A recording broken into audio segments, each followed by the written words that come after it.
Welcome everyone everywhere to the Elite Thinking Club, a podcast dedicated to critical thinking. Critical thinking is the analysis of facts to form a judgment. The subject is complex, which includes the rational, skeptical, and unbiased analysis or evaluation of factual evidence. Critical thinking is self-directed, self-disciplined, self-monitored, and self-corrective thinking. It presupposes assent to rigorous standards of excellence and mindful command of their use. It entails effective communication and problem-solving abilities, as well as a commitment to overcome native egocentrism and sociocentrism. In other words, you cannot change anything unless you're willing to understand it, and you cannot understand it unless you're willing to explore it. A good debate doesn't get ugly. We may talk of things that make people feel vulnerable. Beliefs held sacred may be challenged because of life experiences, but we're not trying to make people wrong or to incite riot, but simply explore. So welcome to the Elite Thinking Club.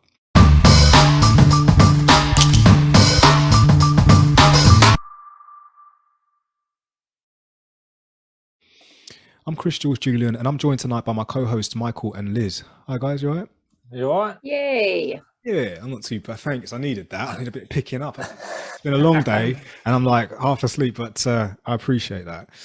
So I'm just looking for the online. We're half asleep with you. If you haven't done so already, guys, hit the like, hit the subscribe button, and just tune in for future episodes. And yeah, support us by following us on either the Instagram or the Facebook or YouTube, for example. We're on 279 subscribers now. If you want to be the 2801, go ahead and do it. Or if you want to follow us on anywhere else, click all the links in the descriptions and in the show reels. What was I going to say? Tonight's episode, we've been wanting to do this for a long time, but we've been holding back a little bit, just simply because it's a very, very, it's an emotional one. Let's not pretend it's going to be an emotional one. And the reason why is because we're addressing something that I don't believe enough people talk about enough, especially openly. We all kind of like deal with it in our own way, and we all hold it in and we handle things our own way. However, sometimes it's just nice to hear how other people have dealt with it, because it's sometimes through their experience that you discover your own. So let's explore the subject of loss and grieving and coping with that feeling. Michael, I know that you have experienced this very, very recently. So would you like to continue the conversation? Yeah. I mean, it is a weird one because there's no quick fix there's no like a recipe for everybody to follow. The only thing I can do is give how I did it and how my collective did it. Like, so you've seen Clive comment in the comment box quite a lot. That's my cousin. Mm-hmm. We've both lost quite a lot of people in our lives. So he's lost, one of his biggest one was his brother to cancer. His dad died of liver failure. And so our mentality is literally, I think 2 days after his dad died, I was making jokes about it. Like, so to other people, that sounds callous or out of order, but to us, that's how we get over it. Like when my mum died, she died when I was like 10 years old. So at the time, it affects me quite a lot. Whereas growing up, the only way for me to get over it was to kind of try and hate her. So I was trying not, that was like, because I missed her so much, the only way to do it was to hate her. And then it wasn't until I got a little bit older, like probably about 16, 17, that I understood my hatred wasn't really hatred, it was the hatred of actually loss. Yeah. But then family around me helped me, like, because like I said, we've lost a lot of people. Like, I only said it a couple of days ago. It's weird because now I'm 36 years old. You'd expect a lot of loss, but because it happened when I was younger, whenever you say, "Oh yeah, my mum and dad are dead," it's like, "Oh really?" But now it's like I'm nearly 40 years old, so it's kind of expected. But I'm still in that mindset that I was still young. Like when my dad died, like when I talked about my dad and my mum, like I said it to a guy at work the other day. I said the other day, a few weeks ago, just before Christmas. And he's like talking about Christmas and like, it's like, oh, I've got to buy presents. So I was like, well, that's one bonus not having parents, and it saves money.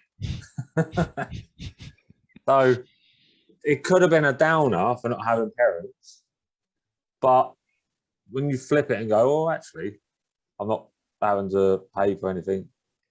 So that's the only way I can get it back. Like, well, yeah. So my so my family get over it by joking about it. Yeah. Like, and like I said, I just remember the joke. So a couple of days after my cousin's dad died, we was having a bit of an argument, and I was like, "Oh, you want to shut up before my dead dad picks your dead dad up?" You know, like the playgrounds and stuff. And you go, "Oh, my dad's harder than your dad." So he just got over that joke. Yeah. Got over that loss, and then because he's in the same mindset, it just So for me, it's comedy. Yeah. No, I like that. Thank you for sharing that, Michael. Honestly, like, I think you speak for a lot of people when they say that. People's different ways of, dealing with it. Because if you was to constantly think about it, and I'm going to address a few things, I can't say that I have been where you've been because I haven't. Like, everyone's experience is different, and I can only imagine. However, having loss sometimes isn't like, I think there's like a stage to loss, isn't it? Like, love is a very powerful feeling that when you give, it's given to a something. So that could be the love for driving, that could be the love for a pet, that could be the love for a person, it could be the love for, you give it to something. But if that something isn't there to give it to, you've now got all of this love, which is like a power, if you will. It's like a force that can't go nowhere. Do you know what I mean? It's like, it's really, really hurtful. It's really painful, because that specific love that you used to give that thing that you can't give no more, where does it go? It doesn't belong to anything else. I can't give it to anything else. That love is specifically for that thing. Do you know what I mean? Or that person, right? And that's when I found that sometimes with my sense of loss, I'm relating this to what I'd experienced this feeling for. I went through loads of stages. One of them was hating the thing. I went through a period of like resenting and anger and all these, it's not fair, like things, and then I don't know what the next stage was, but I was very happy when it fizzled out. Like, it's not that I stopped loving, it's just that I had to learn to deal with keeping the love. I couldn't give it to nothing else. I just learned to keep it. Do you know what I mean? Yeah. Yeah, I mean, anger is an easy emotion, to be fair. To be angry at something is easier than to actually accept it. So what you said then, like, it's easier to be angry against it than just tell yourself it's okay. Like, it's okay to grieve. Yes. I think sometimes if you're, I think the anger can sometimes prolong the negative feeling or within the grief of the loss. And I think, like, I lost my dad in August 2020. And some days I feel like it was yesterday. Some days I feel like I've lost him for a long time, and he's like I've been at a loss and he's not been in my life for so long, and I kind of feel it kind of stops me in my tracks, and it makes me think, oh my God, where is he? Like, why is he not here anymore? And you kind of, and then I kind of, even though I'm an adult, I kind of feel like I revert back to being a small child, because I'm like, I haven't actually got parents in my life. And it's weird, because I don't feel like I'm old enough to not have. Yeah, it's so baffling, isn't it? Me. And it's a strange one, and I don't think you really process grief, and you ever really get over the feeling of loss and the feeling of emptiness, of, like Jules said, where you've got that love and you're like, they're not here to give it to. I kind of try and focus on the memories and what we did have, and I kind of try and process that, because I've accepted now that I'm never gonna ever feel how I felt when they were here, when he was here, because they're not here anymore. Yeah. So of course I'm going to feel different because that's happened. I've experienced that. So I've just got to process how it makes me feel. I've just got to let myself be however I'm feeling, and within that emotion I've got to let myself have the thoughts. I've got to let myself do whatever I need to do to make me feel better about it. And I think sometimes some people like to channel it by blocking it out. Some people like to channel it by looking through photo albums, like remembering things, talking about the people, because they kind of feel like they're keeping them alive. But I also think that loss, like you can grieve and the loss of not just a person, but like a relationship. You can grieve the loss of a friendship.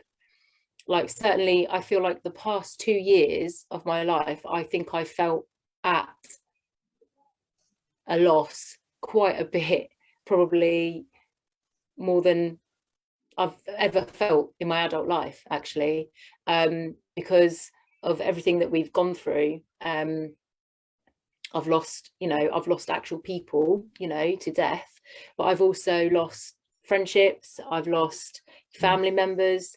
I've actually lost friendship and the relationship for various different reasons, and I've had to go through the process of grieving the loss of that while that person is actually still here. And I actually find that that's been a hard thing. A really hard thing is to grieve the loss of somebody in your life, the loss of their presence, and they're still walking the earth. I've had that with one of my parents, and I've also had the actual loss and death, physical death of another parent. So then I'm at a loss, but one's here and one's not, and it's very extraordinary how it feels. It's very strange. I can't explain it. It sounds really strange. That when you suffer a loss, is it, when you know that you will never see them again, but if you suffer a loss where you say they're still walking the earth, Liz, is it because it's like it's possible you could see them again? So like you're holding on still, you can't fully let go because there's always that possibility, like I might see them again. Yeah, there's that, but I also think there's the like where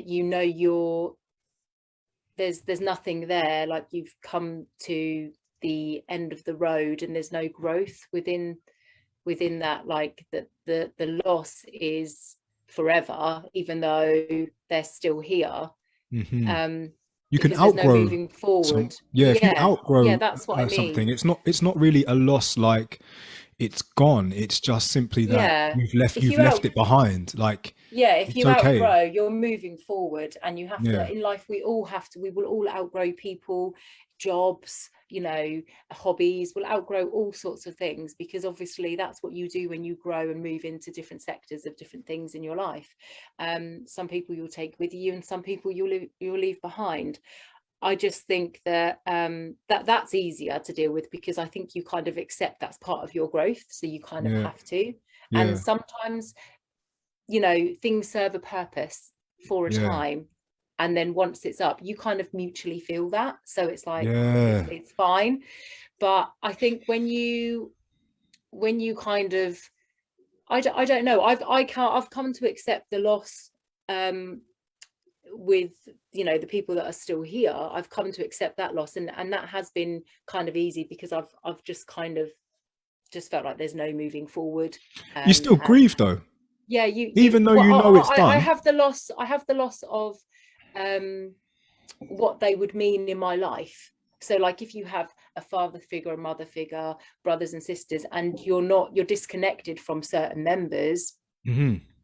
You're grieving the loss of that figure mm-hmm. in your life, like the stereotype of that figure, how they should be.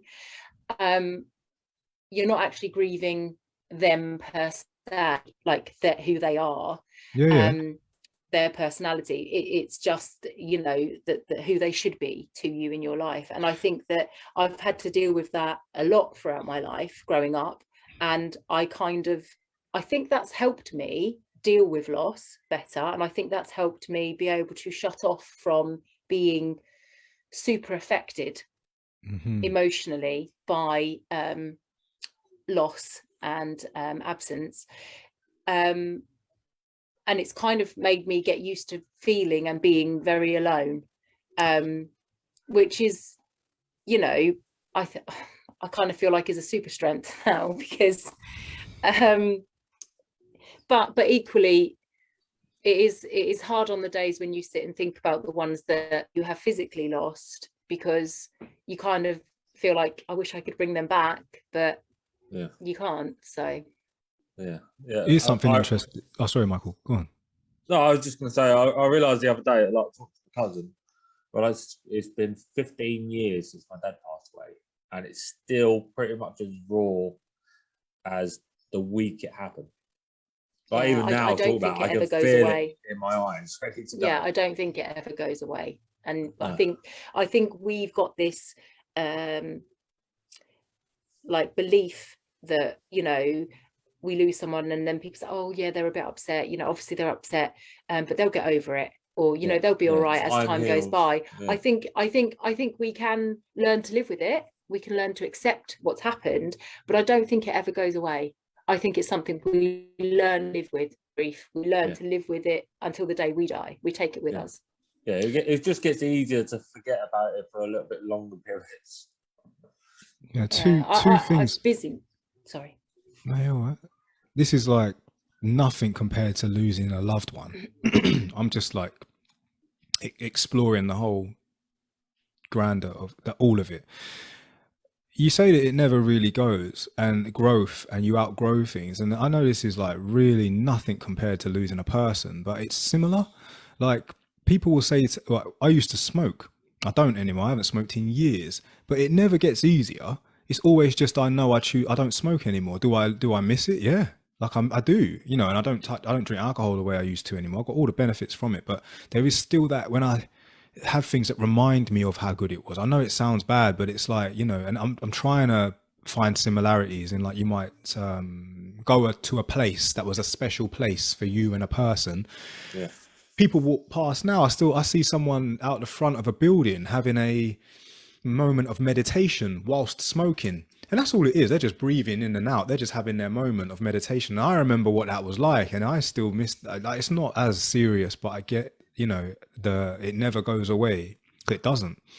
And I also want to relate it to, for what most people probably haven't thought about, but it's like when you leave a career or a job, expect to feel a little bit of loss there. Expect to feel a little bit of grieving there. I like last year stopped doing Essex boot camp, and for me that was a real big part of my life. It helped me transition from soldier to veteran, you know, and all the people involved were there on that spiritual growth and journey. But like you said, when you know it's at an end, you kind of know, and it's really hard. Like, it was so hard to just accept and move on and let go. You know, it's for the right reasons, but all the people involved, all those connections I had made that served in that period of time, and here we are, and I don't speak to them anymore. My time isn't filled with those energies anymore. And it's like, you know, you do feel a little bit of loss. You do feel that grieving, that I miss it. You know, do I go back? Like, I you know, this new place I'm at.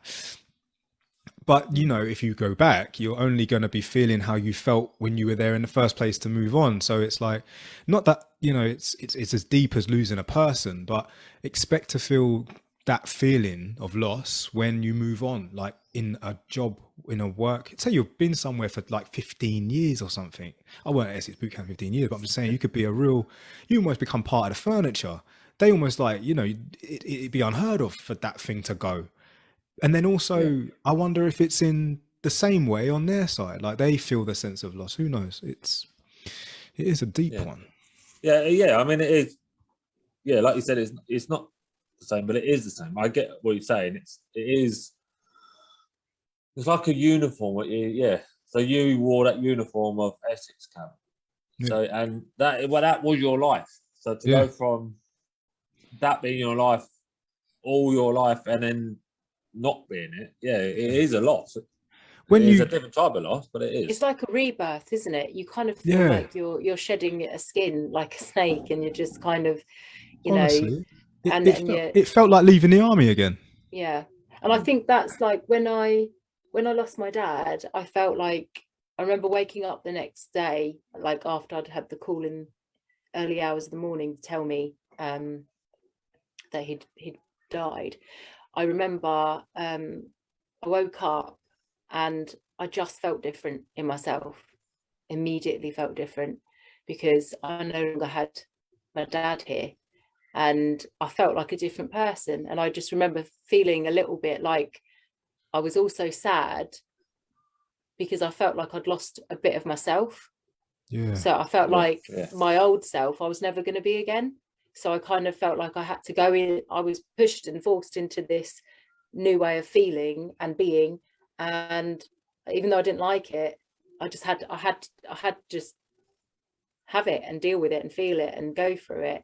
And it was very strange feeling. I felt really weird in myself, which is all part of obviously emotional being and stuff, isn't it? Like it affects how you feel in your body, and it affects everything around you, the way you look at things and stuff. And and I still don't think, sometimes I find I think I'm one of these people that I kind of process it when I want to process it.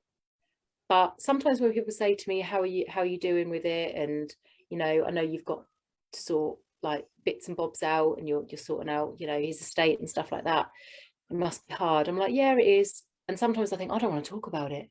I don't want to talk about it today. But then sometimes I might be sitting on a park bench and there'll be a little old lady and she'll start talking to me about, the love of her life in the war and all of this. And we'll start talking, and then she'll say, when my mum was alive, and I'll just sit and I'll pour everything out about how I'm feeling and how, like, oh yeah, my dad's no longer here and this, that and the other. And I think, how can I talk to a stranger who doesn't know me? And I've just been so honest and open with her, and sat, and she's held my hand, and I've cried in a park bench. She must think I'm a mentalist. I think it's because there's no risk. Yeah, and then somebody else who's close to me will ask me, and I'll be like, I'm fine, I'm just getting on with it. And I just think, why do we do that? Why do we process it like that? But then some days I don't want to think about it. I want to forget about it. Yeah, I think that stranger thing is more, like I said, the risk, because I often thought about like talking to, weirdly enough, a child, because it's someone that you can talk to that's not gonna form a bad opinion of you, and then they're not going to tell anyone else either, because it doesn't mean anything to them. So you can just, or even an animal, you can just talk to just a being, and just be like, right, this is all the shit I need to say. This is the, like, since he's like, because it took me a while to process that he'd gone. Like, even though I watched him take his last breath, it took a while to process that he'd gone. And then because I didn't live that far away from him, so I'd be out in the garden, and like him when he was alive, I'd be like looking towards his area and like see like a light coming from his, like, where his house was. So then when I'd go outside and then I'd see a light, and then it would go like a different colour, and I'd like, yeah, that's crazy, because it's always like he's just over there, but then he was like, he's not there now. I think that's what I found the hardest, is that that my dad was on his own when he died, and I felt tremendous guilt for that, even though he was in a different country. It just didn't sit well with me. I just feel like nobody should die on their own, and I think that is the thing that got me for a very long time, that I had to process, that I shouldn't have felt guilty, but I just had to process that that's just the way it was. That's just the way it happened, and that we don't get to choose when we're going to go. we don't, yeah. So I can't control that, and I think that didn't help, because I would love to have had the chance to say goodbye and to have held his hand. So yeah, I think that it definitely affected the way I've processed the grief and the grief in itself. You know me, guys, I'm very spiritual. I believe in angels. I genuinely feel like they come to us in different forms. Some people will see them in dogs' eyes. Some people will see them in cats. Some people will see them in people, you know. However you see your angels, or that woman on the bench, Liz, that could have been your dad. I know that sounds insane, but, you know, he had to come in a form where you would open up, and all the while you wouldn't have known, but you would have just seen an old lady, right? But it could possibly be. I love that. I love that. It's a nice idea. But if we're putting a request out there, I personally would rather die alone. Really? Yeah. I don't want anyone to go to watch me die. I personally, like, when I watched my dad die, that was the worst thing. Like, that's why I didn't mind joining the army, because that to me would have been the worst thing I'm ever going to see in the rest of my life. And that was 15 years ago. I've never ever seen, not even on YouTube, not on any website, nowhere I've ever seen anything worse than watching my dad take his last breath. So I don't want that for someone else. Yeah. That's the only reason why I'd rather wake up to my missus gone than her wake up to me being gone. I don't want her to wake up next to a dead body. I will take that just so she doesn't have to do it. Yeah, so that's deep. That's really deep.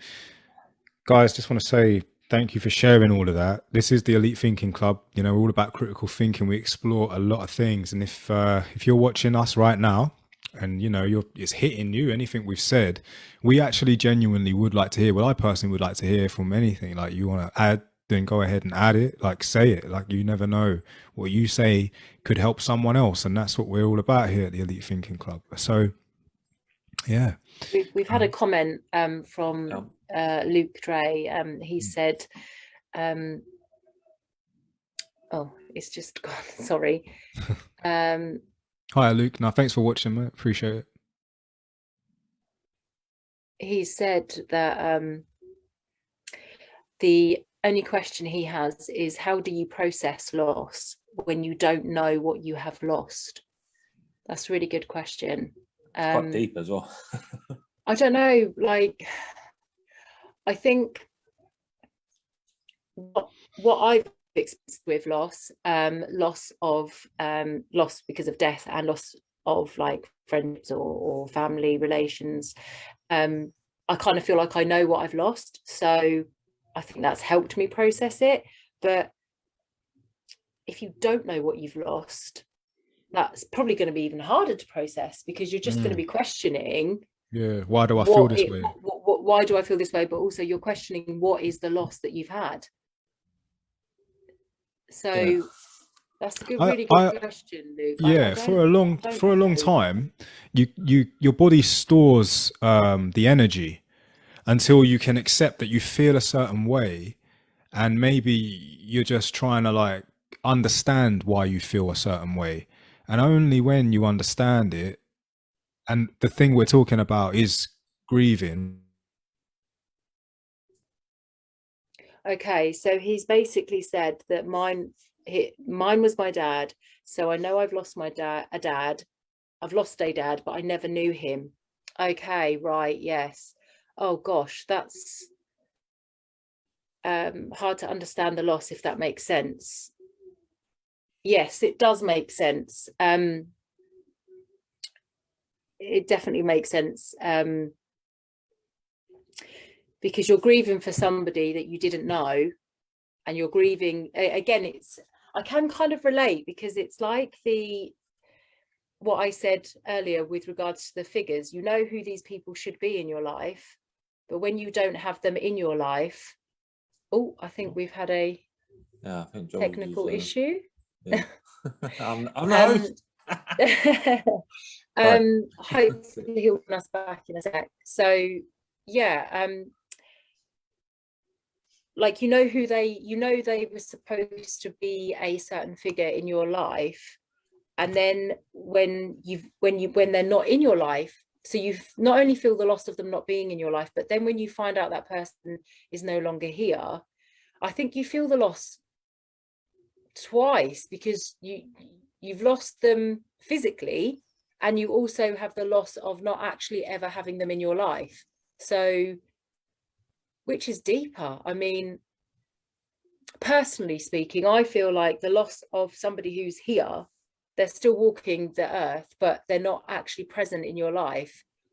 That's a heavy loss for me, because I feel like I should have that person in my life. I should know that person. I should have that relationship with that person. And it's frustrating more than anything that you don't. So I think Luke, I don't think I have an answer for how you process it, but I've just learned to live with it. I've just learned to accept that I'm not going to have certain people in my life. I'm going to be at a loss and not have that figure in my life and not be close to them. So I kind of am grieving the loss of not having, like you've probably grieved the loss of having your dad or knowing your dad. So you've had to live with that loss your whole life of not having your dad. So I think that's probably, for me, that feels deeper and bigger than when they actually physically aren't here, as opposed to when you do have them in your life and you have a relationship with them. You can cherish the memories that you've had, you can cherish the moments that you've had, you can think about them and remember things, whereas I think when you don't have them in your life and then it's lost, you're trying to process who they were, you're trying to process why you didn't have that relationship, you're trying to process why they weren't present in your life, you're trying to process all of that, as well as the loss of them physically. It sounds like a big yeah. It's massive. Like yeah. It is. I think it's quite, it's the enormity of it. I don't think we actually really will ever process. I think it's just learning to accept and understand the situation, and just trying to not blame yourself and not feel guilty within yourself whilst you're feeling all of those combination of those emotions. It's really hard. And I really feel for you, Luke, on that one. Really feel for you, because I think that, I don't know, I some people I guess would probably think or assume that it's easier if you don't know them, but you get told, oh, that was your dad, you never knew him, but he's now not here. I think people would assume that maybe it's easier to grieve the loss, but actually I think that it can open up lots of different cans of worms in your emotional, in your brain, regarding that loss. Yeah. I missed Clive saying he remembers that. That was the when I took the piss about my dad gonna beat his dad up. See, that's the thing. I think it's great if you can find humour within it, but I think that with some people, I think it just depends on who you are, really, doesn't it? And I think some people would frown upon that. Some people would take it really seriously and maybe be offended by you making fun of it, that situation. But then equally, I think that's your way of channeling it. So I think that if that helps you by laughing about it, if that helps you kind of in your grieving process, in your memory of them, then go do it. I had a competition with someone the other day on how many people we had lost. So it's like, well, both your parents dead? Yeah. What about your, like, we just went like, well, and because I got a grandmaster tonight, I was like, I won. Yeah, so yeah, like I said before, though, that's how I what's that creed? You get people like-minded. That's why I like, because then when you get people that don't understand it, because it comes across sometimes as me being crass or bit too dark, but then you need. That's why I only say this. I try and only say this stuff to people that understand. Yeah. Because I'd never ever, like, if I say something to someone, like, not just bad locks, if I say something to someone and they don't think the same, as long as they tell me they don't think the same, I won't talk to them about it. Yeah. But because I've always been in a group that all think the same thing, like, because some of my best friends are family members. Like, say Clive, he's one of my best friends. He's also my cousin. Yeah, I've got that with one of my cousins. Yeah, or my brother Steve is another one.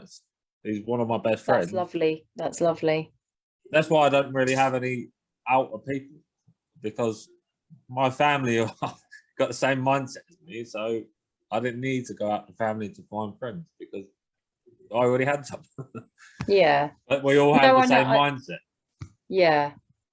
And it's good that you feel comfortable being that way with them, because I think one of the things with loss and grief that's really hard is if you don't have people you can reach out to, or you don't even feel like people will understand or you can talk to them. And sometimes it's overthinking, it's in your head. Actually, if you did open up and speak to certain people that you feel like you can, or that you're close to, they will want to listen, and you might feel a lot better getting it out. Yeah. Sometimes I do it, I'm terrible. People will talk to me or try and talk to me about a subject, and I would just be like, yeah, I'm fine. Because I just don't want to talk about it at that moment in time. I'm in a good place, or I'm actually not in a good place, and I don't want to talk about it, because I know that when they say, are you sure you're all right? I'll be like, no, I'm not. And everything will come out, like just a mountain of, it'll be like a volcano erupting, and they'll wish they didn't ask. And I kind of feel like I don't want to put that on people, because I feel like people have got their own lives, people are busy, people don't want to know, people don't care. Well, they just won't understand. They do care, but it's like I'm keeping my grief to myself, and I'll just deal with it. It's my baby, I'll nurture it. But sometimes I think, like they say, it takes a village to raise a child. Well, sometimes we should let that baby, be nurtured by others as well, and it will help. I definitely think the times that I feel the sort of better about it is when I do get it out and I don't keep it all in. I mean, that's as a society, I think that's what we should start doing. We should start talking more about loss. Like other countries, like say Mexico and stuff, they have a day to celebrate loss. So it's very much more spoken about, because I think if it's on the table and you can actually talk about stuff, it'll be easier for people to go through grief. Yeah, because it'll be a normal thing. I mean, it should be a normal thing. We are born, we live, we die. We should be able to talk about it. I think it's a very lonely process, even though you have, yay, Jules is back. Jules is back. Yeah, it's a very lonely process, because even if like a family member dies and you've got other family members around you, it's what you're feeling in yourself, like that relationship, that loss, and how it's affected you. I think it can be a very, very lonely process. And I think that, like you say, it's good to talk about it, and I think we should make a point of feeling like we can open up and talk to people and say, hey, I'm not okay, actually, this is affecting me, not how I thought, it's making me feel like this, I'm not understanding why I'm angry, or why I'm this, or why I'm that. We should be able to express ourselves. And I think that's one thing I really dislike about our society nowadays, is that people are very much like, it's okay not to be okay, But then when people do actually say something, it's like, oh, okay, Yeah. don't They go moan a down lot. that road. Don't talk too much about that. Whereas I think sometimes it is better out than in, because we feel so much better when we share our feelings, even if they are negative. Like we celebrate all the positives in life. Like, yeah, let's go celebrate this. Yeah, let's go, you know, party because you've got this, or you've achieved this, or like we should still also be able to, you know, not necessarily celebrate, but, you know, honor the negative feeling and honor the bad feeling or the loss that we're feeling, or, you know, just even having to process whatever we're going through in general, not just loss and grief. You know, we've got a whole range of emotions in our craziness. Suppressing emotion is what causes the tension in the body and mind.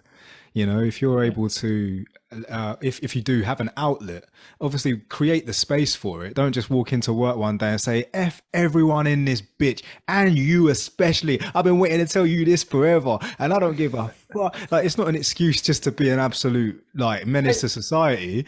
But yes, do appreciate that when someone's going through something, give them the respect of energy, give them the energy they need to be able to be human.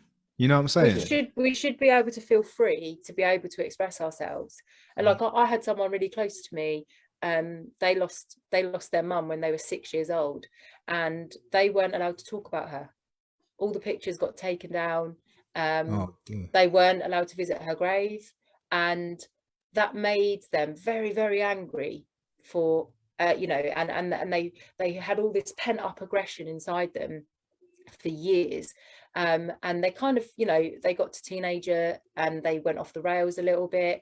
And it was all that, like, you know, where their emotion was, they felt oppressed, and they couldn't, you know, they weren't allowed to grieve effectively. It was like, no, they're gone. We'll just shut that box and that's gone. And that's not a process. That's not even a process. That's not even dealing with it, you know. I'm glad and you I think said that, Liz. we have to have that outlet. We have to be able to say, do you know what? I really miss them. Do you know what? I want to go lay some flowers. Do you know what? I want to talk about that memory I had with them. Do you know what? I want to look at their beautiful face. And to have that taken away, you know, you've not only had the loss, but you've had the loss of their memory. You've had the loss of their existence. And I think and children are very vulnerable to that. We should also always be free and open, be able to be free and open to feel and to say what we feel. I mean, I like people to have their own ways of doing stuff, but that to me is completely wrong. It is, because all you're doing is stunting someone's grieving. And they're now probably never going to get over that.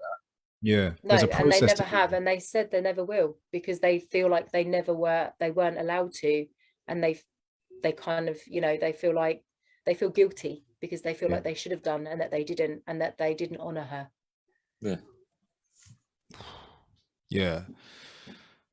But equally, the people around them that was doing that, was that their way of grieving? Boxing everything up, putting it away and getting out of the way, but not it's a very selfish process of the effects. That's why I mean, everybody around, we all experience it differently, don't we? You know, we all process. Some people don't even know it's a thing. No. Like they've literally, like, they've heard the word, but they actually can't realize when they are grieving. It's like someone has to say it to them, like, you're grieving, and it's like, what's grieving? Well, what you're feeling. That's the feeling. What is this feeling? This feeling of anger, like it's part of it. It's like a stage. You're at the anger stage. No, I'm just angry today. Nah, you don't get, you're grieving, man. Like, you're grieving. And then, like, I don't even know what grieving is. What is grieving? I'm trying to explain to you what it is. That's what you're feeling, man. Let it out. Go ahead, let it out. I don't know what you mean, let it out. You're suppressing your grieving, like, you're suppressing your feelings, bro. Like, let it out. And it's like, nah, man, I don't do those things. And it's just like, then you're going to live with that for the rest of your life. You don't even realize that you're suppressing a very, very important part of growth. Do you get what I'm saying? Like, you know, some days though, like some days it's weird, because some days I feel like I don't feel anything. I just feel really empty. And But then that I think, again is that part of that's it? a stage. That is a Or- stage. Yeah. And then I feel Yeah. guilty, because I think, why am I not feeling You anything? should Why am never I feel not? guilty. That's Why am just I not sad? Why am I not that's like? part of your brain helping you get along. Yeah, it's really strange feeling. It really is. It's like you feel in limbo. You're like, well, I'd rather sometimes feel sad or angry than sitting here feeling empty, because I don't know what I'm feeling. I feel, have I got to the point where I've grieved or felt so sad within that grief that it's now I've emptied my cup, you know? It's like I need to fill it back up. It's strange. It's really strange. Yeah, it's almost like when you lose something as well, you might spend a bit of time trying to fill the void. I busy myself. Yeah. You know, I found I busied myself. Or something to replace what was lost. You know, loads of people got different ways of dealing with stuff, you know, loads of people got different ways. Yeah. I mean, I can't do an episode about loss without mentioning my mother-in-law, who recently passed away with COVID.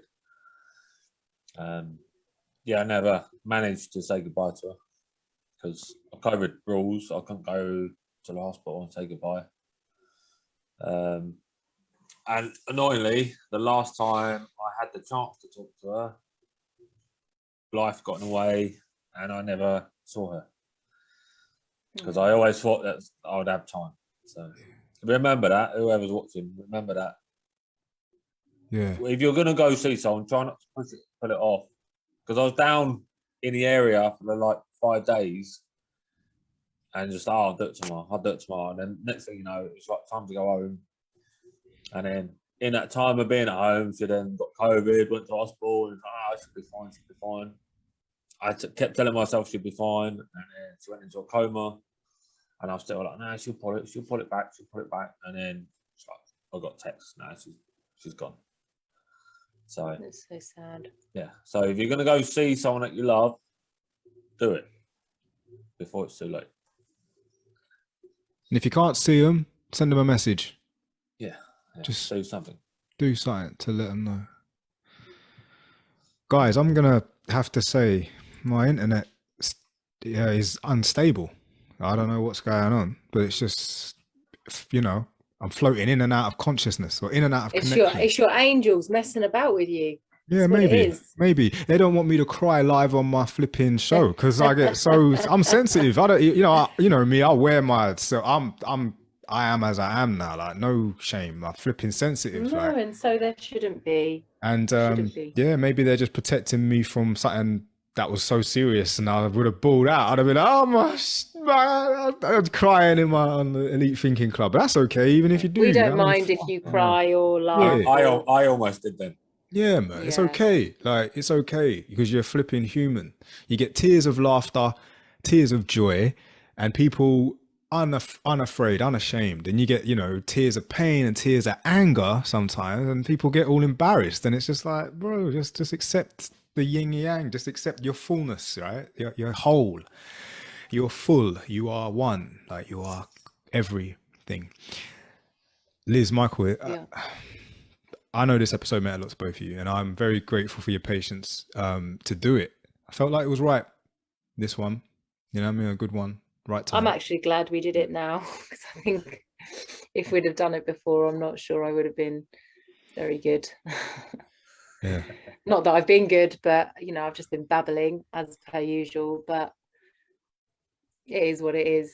Yeah. That's how you get over it. That's how you deal with it. Yeah. And the next time that you're approached by an angel, just, you know, be happy, innit? Yeah, definitely. And this is my dad, by the way. Oh, you like your dad? Yeah. Yeah, you do. I can see the similarities. Do you have anything else you want to add to the episode, guys? I just want to double check the comments, because I think we had quite a few comments on there. Thanks to everybody that did put comments on, by the way. Clive has said the love never goes away when you lose somebody. That's so true. I think that is one of the most powerful things in the world, isn't it? Love, because even when we do lose people, the love never goes, the love stays forever. If anything, it multiplies. Love outlives us all. They can't do anything to lessen it, so it always just goes up. Exactly. Yeah, thanks for the comments, guys. Yeah, Clive also was responding to you, Michael, saying that he remembered the scenario that you were talking about. Yeah, just another one. Sorry. So we used to do patches together. It's probably the wrong one to talk about. Just comedy wise, we used to do patches, which I think we've when lost you're Jules fixing. again. It's when you're fixing pipe work. Right. So you have to roll it up. Actually, it's not for this. I won't. Forget I said anything. Oh, damn it. That might be a little bit too dark for this one. Okay. All right. Tell us on another one. Yeah. Well, I'll tell you privately. Hey, Jules, you're back. Yeah, it's very unstable. You froze on us. Well, I bet it looked amazing though, right? Right, Probably you're not. very confused. Yes, I'm like, it is confusing because it keeps like flicking on and off, and I'm like, the hell is going on? I think like the spirits that I live with are just messing around tonight. Guys, if I do cut out again, then feel free to close. But is there anything else that you wanted to add to the episode? I'm all good. Just No, I'm all good. out. Thanks for acknowledging all the comments as well. And sorry that I wasn't here for the whole episode, guys, but I'm sure I'll listen back to whatever it is I missed as well. And if you haven't done so already, guys, hit the like, hit the subscribe button, support us at the Elite Thinking Club. We're currently doing great things. We've got great special guests coming up as well for the future. And as we have had in the past, if you haven't done so, go onto the YouTube, check out the playlists and watch some of our old episodes and subscribe. So from me, Liz and Michael, really appreciate you guys watching. Thank you for being part of the Elite Thinking Club. And everyone everywhere, peace and love.